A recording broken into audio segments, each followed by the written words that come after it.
welcome to Coaches on a Mission. Thank you so much. Great to be here.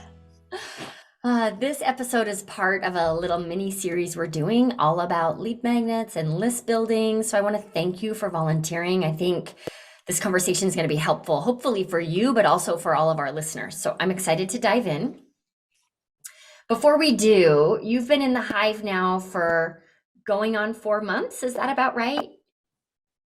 Yeah, just about 3 months. 3 months. Okay. So how's it going? You're 3 months in. Great. Okay. Great. I'm doing client search right now, which is awesome. As you know, I got kind of waylaid because I broke my shoulder and I had several surgeries. So I got a little kind of behind from the schedule that I had sort of predicted. But as we talked about, in your mind, great. So I had to prioritize health for a month or so. Totally fine. But it's been really great for me. I think I have a tendency to want to do all the things, right? And to have a structure where it really forces me to focus on one thing and know that I can have some crazy creative ideas, but I will get to them later and they're only distracting me right now has been super helpful. And I'm also super busy. I have a full-time job while I'm building my own business. So having clear, this is what you need to focus on right now really helps me prioritize and maximize the time I have to prioritize towards my business for sure. That's awesome. That's awesome. Well, we are happy to have you in the program for sure. Sarah, can you take your hair and put it behind your shoulders because it's hitting your microphone? Hitting, totally. Great. Let's try that. Give me a test 1, 2. How does it sound now? Is that better? Yeah, it's better. I might be hitting my shirt. I just changed my shirt. We'll see. No, I think it was your hair. Okay. All right. So we talked about how it's going. All right. So I'm going to say, all right, well, let's get started. Okay. So with that, what do you want to walk away with from our time together today? So I would love to walk away with a clear strategy for podcasts to really increase my credibility and to list build.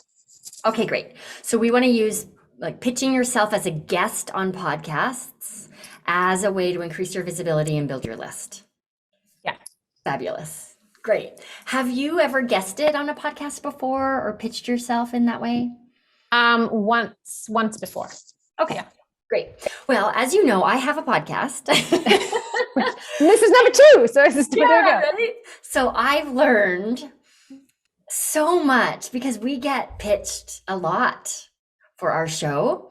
And I've learned so much about what stands out and what stands out in a good way and what stands out in other ways. So I'm excited to roll out a plan for you today. So awesome. I think what I'd love to do is we'll go one step at a time. I'll lead, here's the suggestion, and then we'll take my suggestion and make it yours. So at the end of this conversation, you can have a pretty clear process for podcast outreach for yourself. Okay, awesome. So the first step is to research aligned podcasts. So before we go a step further, why don't you fill everyone listening in on who you help and how you help them? Because that's going to inform the way we research podcasts for you. So I'm an EFT practitioner and mindset coach. I help committed writers reconnect to their confidence. Great. So just for everyone listening, when Sarah says committed writers, she means horseback riding. Yes. Okay. Great. So the first step is to find aligned podcasts. The easiest way to do this, and I don't have my phone handy because we're recording and I don't want my phone to ring while we're recording, but normally I would grab, here, it's on the floor. Hold on 1 second, everybody. So if you use Spotify or Apple Podcasts, you can really easily, once you figure out one podcast, both of those platforms will actually give you other recommended podcasts. So for example, just as an exercise right now, I'm going to look up Coaches on a Mission on my phone. I'm looking at Apple Podcasts right now. So if I look up Coaches on a Mission, there it is. I got nervous for a second. It took a second to load. I'm like, And if I scroll all the way to the bottom, it has this section that says, you might also like. Amy Porterfield's podcast, Make Money as a Life Coach, Joyful Marketing, the Mind Your Business podcast. All of these podcasts are completely aligned with who the audience for this show is, and also kind of like the vibe of this show and these. So research becomes really, really simple once you identify one show that you might want to guest on. So my question for you is, what, if any, thought have you given to the type of show? Maybe a better question is, are there podcasts for horse riders? Yes. Yes, I listened to a couple, and yes, there definitely are. So I think that's, for obvious reasons, is a great place to start. Yeah. Great. And then we can also think a little bit outside of that too. So what other shared interests do riders have?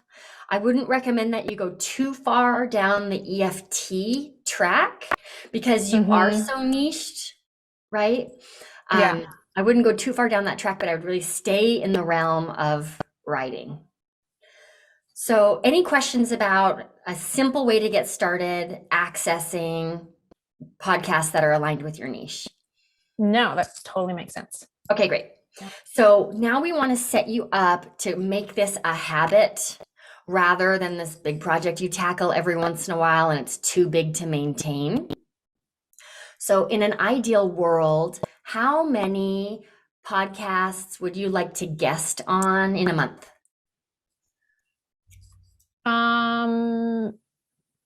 Right now I'm going to go with 2. 2. Okay, great. Is that a lot? I mean, maybe 1 to start. Maybe I should. What do you think? Here's the tricky thing. Even for this show, we batch record. So for example, you and I are recording this. It's January 27th. This episode may not air until April or even May. And I found shows I recorded last year finally came out. So there is this lag time.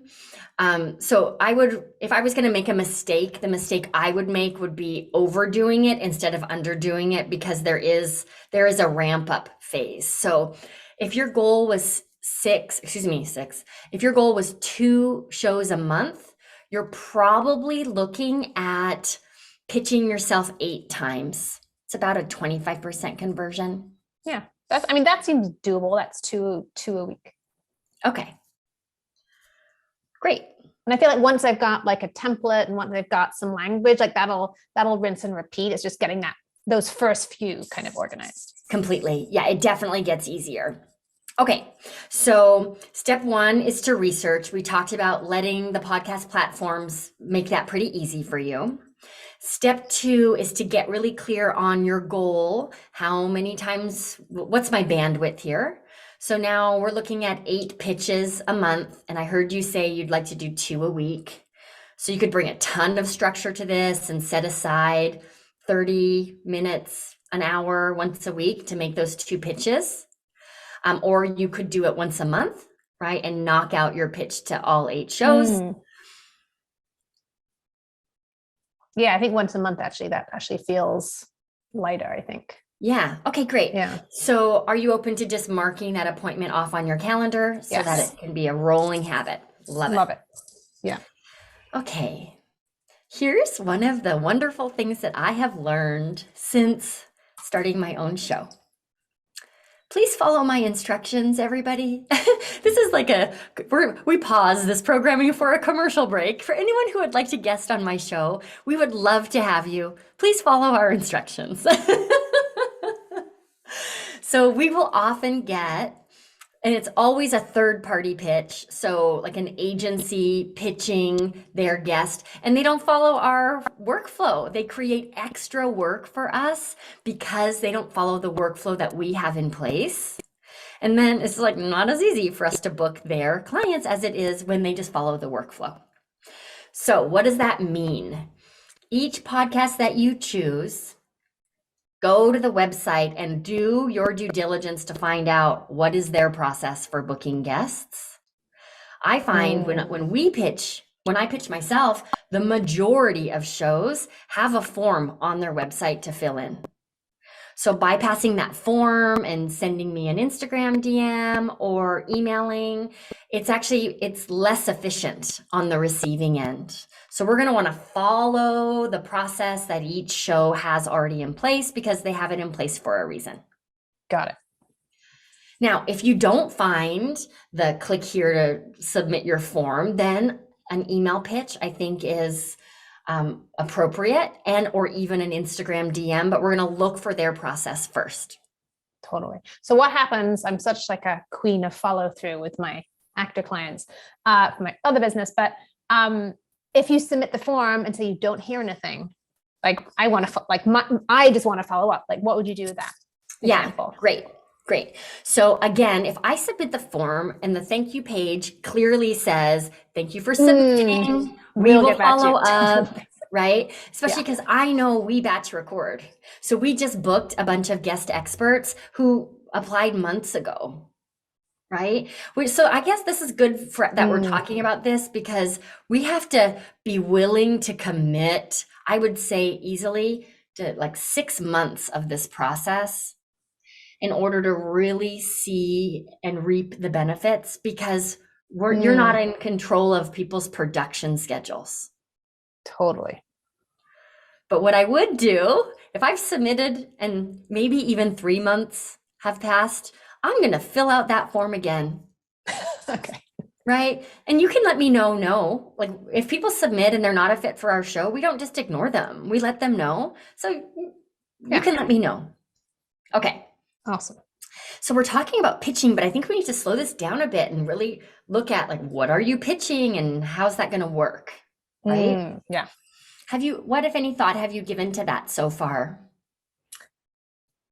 Well, I think what I sometimes see as a hindrance, but is also a benefit for me, is that, the modality that I work in mostly is EFT, and it is certainly in the equestrian community, not super well known, I don't think. It's not widely practiced. So I do think, mindset is getting more and more popular, I think, in the equestrian community, which is fantastic. And that's right alongside that, right? Mindset and EFT. So I do think, I don't want to lean too heavily into that, but I do think it makes me stand out as opposed to just another sports psychologist or another mindset person. Like EFT makes me different. And it's a tool that, is something that, yes, you can work on things with the practitioner, but it's also something you can do by yourself in your daily life in 1 to 3 minutes. So it's very practical, kind of can help you as a rider and also other areas of your life. Yeah. Okay. So what I have found to be most effective when we pitch is the more concrete we'll call it my talk, right? Or my topic is, the easier it is for people to decide yes or no.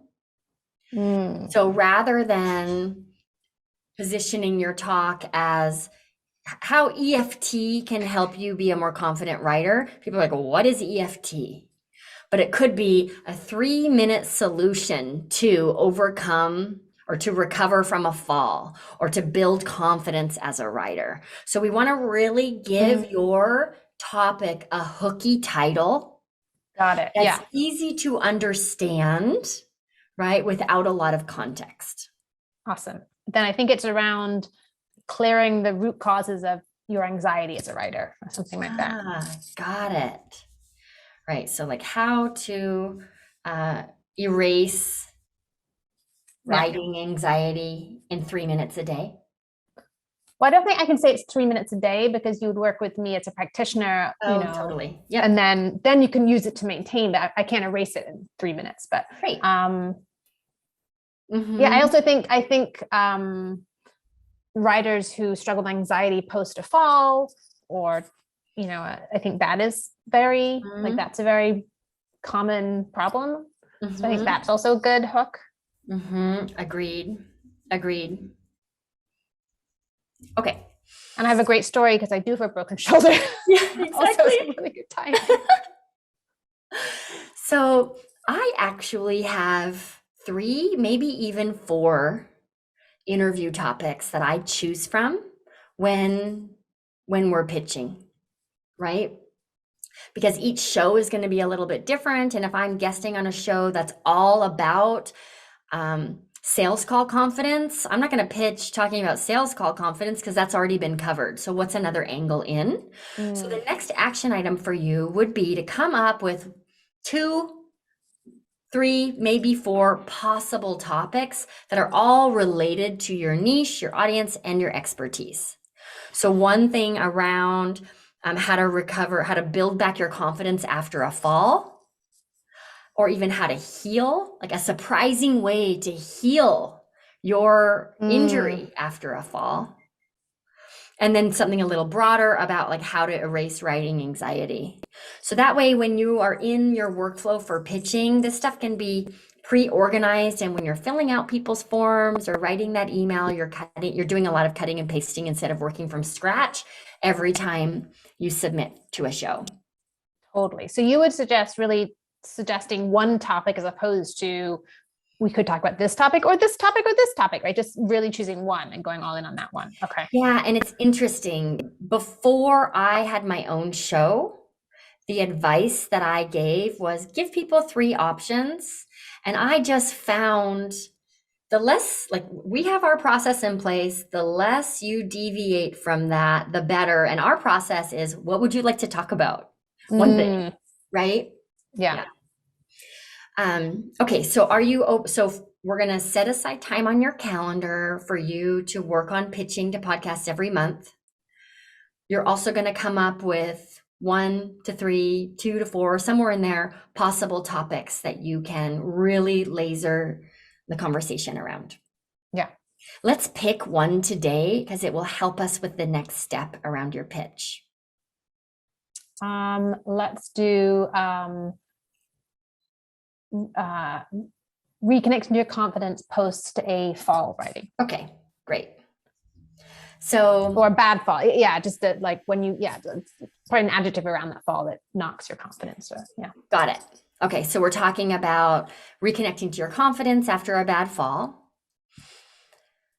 If I just handed you the mic and you ensured that the listener walked away with 3 or 4 tangible nuggets to help me reconnect with my confidence after a fall, what would you most want to share with the listener? Ooh, good question. That if you're writing and you're experiencing that anxiety of the fall is going to happen again, right? That it's really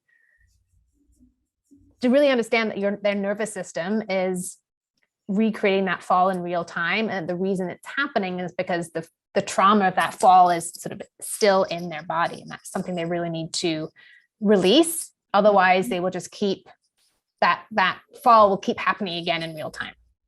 Got it. Okay. I need to get that down shorter because that was very wordy, but no, but we did not show up. There's no outline we're following here, right? We're coaching in real time, so it can be messy.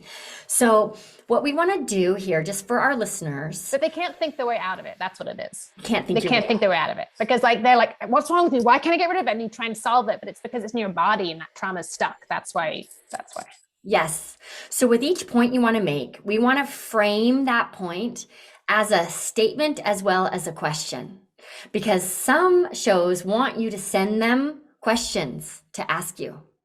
Others would like to just know like your basic talking points. So set yourself up for success by being really clear. What do I want to talk about? What points do I want to make? And then what is this point written as a statement? And what is this point written as an interview question? So you can't think your way out of it. What would be the bullet point, talking point version of that when you're pitching? Thinking your way out of it won't work.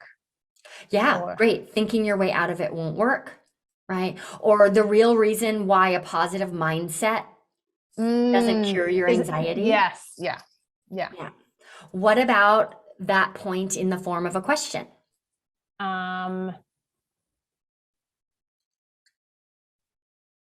Why a positive, to take your question, why a positive mindset isn't enough to reconnect your confidence post a scary fall. Yeah, great.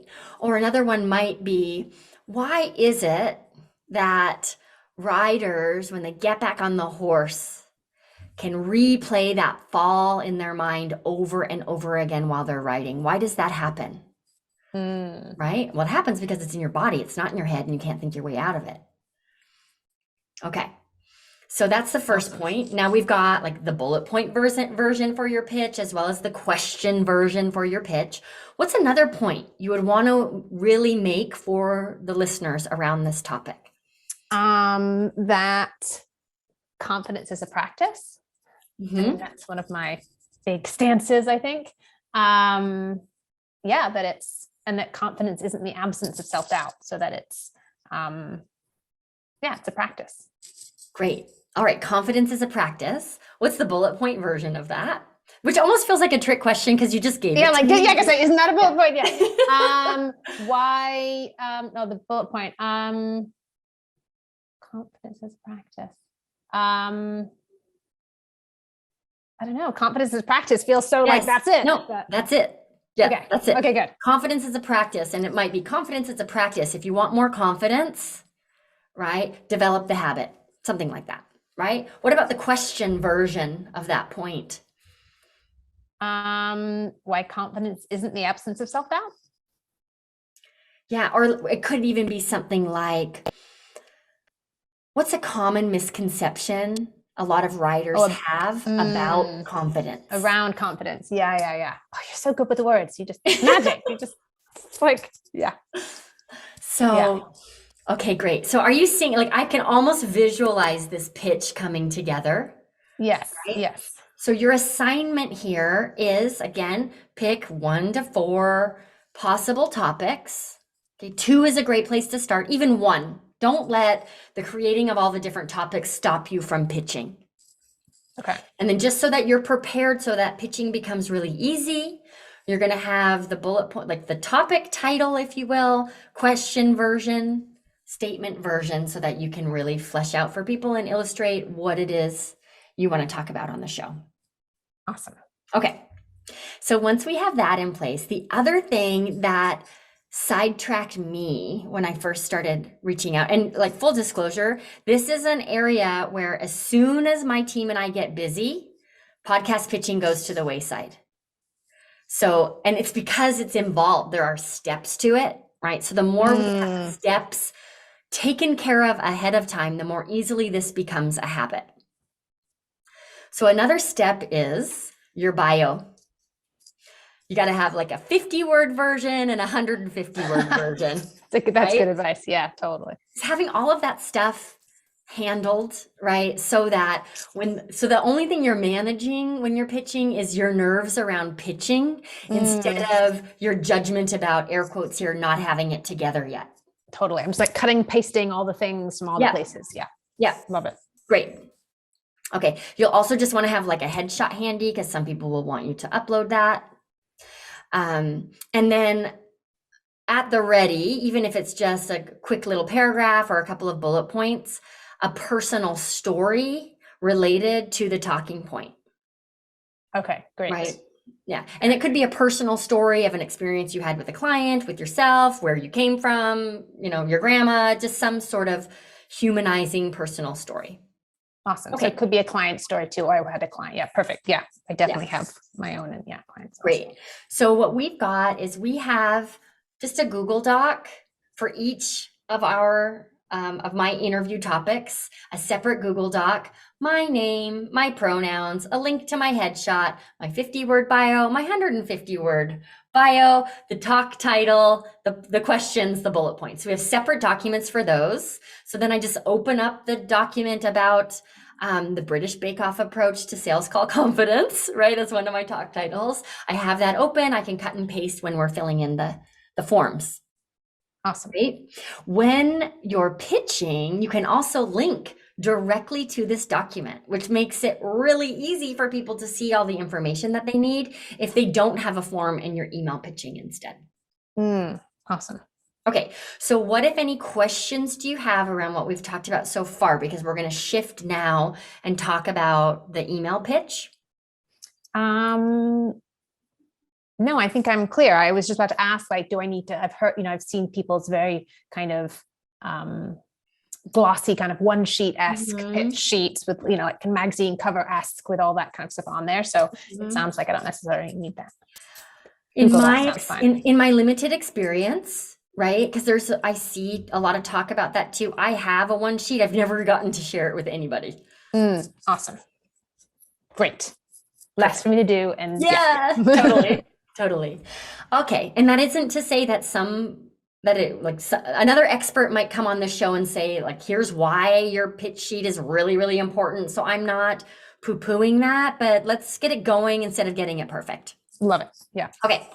So now you've chosen a show. They do not have a click this button to submit. You've got to email them. I strongly recommend at least a 2, if not a 3-part email process. Think about what we're doing inside of Client Surge, right? With your referral requests. We ask, we nudge, and then we let them off the hook, right? Great. All right. So imagine that you have a podcast and you're getting pitched often. What kind of subject line would get your attention? Ooh. I mean, it could be if it was a really good topic for a talk, or a really good something very specific, or specific talk or topic, I think would be like, oh, that's interesting. I would like to hear about that. Right. So maybe something like, for your show, and then the topic. Right? Yeah. Another one I would test would be complimenting the show in the subject line. Like, what would happen? I would open that. Maybe that says too much about me. But I would definitely open an email that said, like, I loved episode 84. Keep them coming. I would open that. Right? So I think there's 2 routes to test, right? One would be for your show, or even guest expert pitch. Let's tell them exactly what it is and your topic. And then another one would be, let's see how far flattery gets you. Love it. Great. Okay, great. Which raises a good question, because I said I loved episode 84, right? Do you have to listen to every show before you pitch? What's your thought on that? I mean, yes, you can glean a certain amount of information from summaries, right? And like topics, but I feel like for me, my gut is at least to say an episode, or half an hour of an episode or something, just in terms of like the vibe. And to me, I feel like I'd want to listen to a little bit anyway. Yeah, great. I just want to encourage you to avoid falling down the research rabbit hole. Listening to the most recent 4 episodes of a show is that's not pitching yourself. So I agree. We want to know what we're getting ourselves into, right? But even half an episode at this stage before you get selected as a guest is probably plenty. Love it. Yeah, perfect. 20 to 30 minutes. Yeah. Yeah, I love it. Okay, so now we've got a catchy subject line. We can test that. What I think is really important is beginning with an authentic acknowledgement. So here's why that research, listening to an episode or looking them up on Instagram or finding something you can authentically acknowledge about them, is really important. So it could be something as simple as, I caught the first 20 minutes of your most recent episode, and I love the way you made this point. Right? Or even quoting something that they said, and underneath that, like, what you said is right on point. So begin with a focus on the show or on the host rather than with a focus on you. Love it. Yeah. Great. Right? So if someone pitched to this show to say, I love how most of your episodes are you coaching people in real time. That's so interesting. And I don't see a lot of other shows doing that. Right? Then I know that you've done at least a little bit of research, right? Yeah. So we'll start by authentically acknowledging something about them, their stance, their show, their vibe, their Instagram reels, right? Something that shows you've done some research, right? And then we can transition to, which is why I'd love to be a guest on your show. One of my favorite things to talk about is insert talk title. And I think we'd have a lot of fun helping your listeners result, right? Helping your listeners understand that confidence is a process, it's not an event. So here I am throwing my hat in the ring. I'd love to be a guest on your show. How does that feel? I just made that up, but how did that feel? Great. It sounds relaxed, conversational, confident. Yeah, it just sounds like simple and easy for them to say yes or no to, frankly, right? If it's not for them too, it's very clear, concise, kind of scannable. I can see it almost like a scannable email, right? So they can just quickly be like, sounds awesome, or no, that's not a thing. Yeah. So yeah. That's what I find when we're reaching out, but also when people reach out to us, more information is also not helpful. Like, I don't need your bio right now, because now it's just more things for me to read and I'm a little bit lost. So if we can make this very scannable, that's a great word. That would be my first recommendation. Okay. Awesome. Yeah. So you've pitched, you didn't hear anything. It's been how long? How long do you want to wait until you follow up again? I guess it depends with your theory about, normally follow up, I'd be like a week later, but you're right. If they're not shooting now, I guess it depends if we know their shoot schedule. 2 weeks? Sure. We're kind of guessing. We're just making it up, right? Yeah. Right? Yeah. It depends if they're shooting or, yeah. Yeah. So at that 2-week mark, great, let's try it and see what happens, right? At that 2-week mark, what I would recommend is changing the subject line, adding a different little greeting, but then including your original message below, right? So it might, if I'm pitching to you, it might be like, hey, Sarah, I'm not exactly sure of your schedule, so I wanted to bump this up to the top of your inbox. I'd love to come on your show and talk about X. You can see the rest of my message below. Yeah, great. Okay. And then how do you feel about a third follow-up? I'm all about the follow-up. You are. Yes. Yeah. Great. My sense, and again, we're making this up here, but let me ask you, how long should you wait? I kind of feel like another 2 weeks again. I don't know. Again, you don't really know. I just feel like in my life generally, how I feel about follow-up is just as I'm like, oh, I'm feeling a little like, oh, I'm bugging them or I'm being annoying, right? The response I get back every time is like, thank you so much for following up. That was super helpful. I've been so busy. And I just feel like it's helpful to follow up. Yeah. So. Great. So I feel like another 2 weeks. Yeah. 2 weeks later. So if we're following the client surge model, this is the email where we're like, no sweat, you're off the hook. Don't worry about it. Right. But if you meant to get back to me and just haven't yet, like, here's what you need to know. So I don't know that exactly applies here, but if we were to take the essence of that strategy and apply it here to following up on podcast pitches, what would you say? I feel like, could you change the question to what's the best way to follow up with you? Right. Like, I don't know about, wanted to connect. I would love to appear on a podcast. I'm sure you're busy and I'm not sure the timing is right now, but what's the best way to follow up or something? Yeah. So they can say, oh, great. We're shooting again in July, or we're shooting, we're filming again in, maybe. I like it. Yeah, it might be, I'm trying to make it as scannable as possible, right? So it might be, hey, Dallas, I want to make sure I'm making this easy for you, or I want to make sure I'm reaching out in the best way possible. I'd love to come on your show. Please let me know the best way to make that happen, or the best way to follow up. Yeah. Yeah. So just really leaning into like, I'm not sure, like, you probably have a process for this and I need to make sure I'm following your process. Great. I'm just thinking about the people who have pitched to us, and I hope they listen to this episode. You know what? That brings something up that I'd love to share.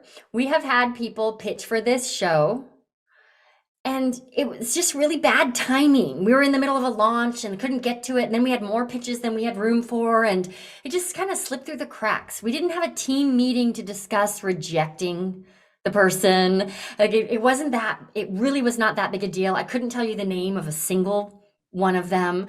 So I'm sharing this just to give you permission to, yes, follow up, but also, to use the phrase I used earlier, like, throw your hat in the ring. It's not as big a deal on the receiving end as it probably is on your end. Totally. Yeah. Yeah. Okay. All right. So I'd love to just hear from you. Whew, what's the plan here when it comes to podcast pitching? I'm going to do the research Mm-hmm. using my phone, which sounds great. Then I'm going to come up with I'm going to put the time on my calendar. I'm going to come up with the topics and questions as questions and statements. Yeah. I'm going to put them in Google Docs. So I have it all sort of cut and pastable, 3 different ones. Let's say my 3 different topics, 2 different bios, headshot. And then I can cut and paste into the form if there's a form to submit, or I can cut and paste into an email in kind of the 3 sequence every 2 weeks. I love it. Great. Yeah. And so we'll try this out for, what do you say? What feels right? How long do you want to try this before you start to course correct? I mean, you said 6 months, but I feel like I could look at 4 months, maybe. 6 months feels like very far, maybe, but maybe I could look at 4 months and see what's happening. Sure. Or even 90 days. Okay, great. Right. But I would say in general, let's say you go through a month and you pitch to 8 people. And by the end of the next month, if you hear back from 0 of them, there's something wrong with the strategy we just created, because you should have at least heard a no. Yeah. Right. Yeah. So I wouldn't gather all the data and wait for 90 whole days before you start making small adjustments. If there's something glaring, like pivot sooner than later. Okay. Yeah. But I just know, being on this end of it, the timeline is very different than what you might expect it is. Because, on the user end, a podcast comes out every week. So in my imagination, you're just totally, it's all the time. Recording it on Wednesday and it comes out on Sunday, and that's not the case. Okay. Totally. What, if any, questions do you have about what we've talked about today? We haven't quite talked about this piece. A question that's coming up for me in my head is,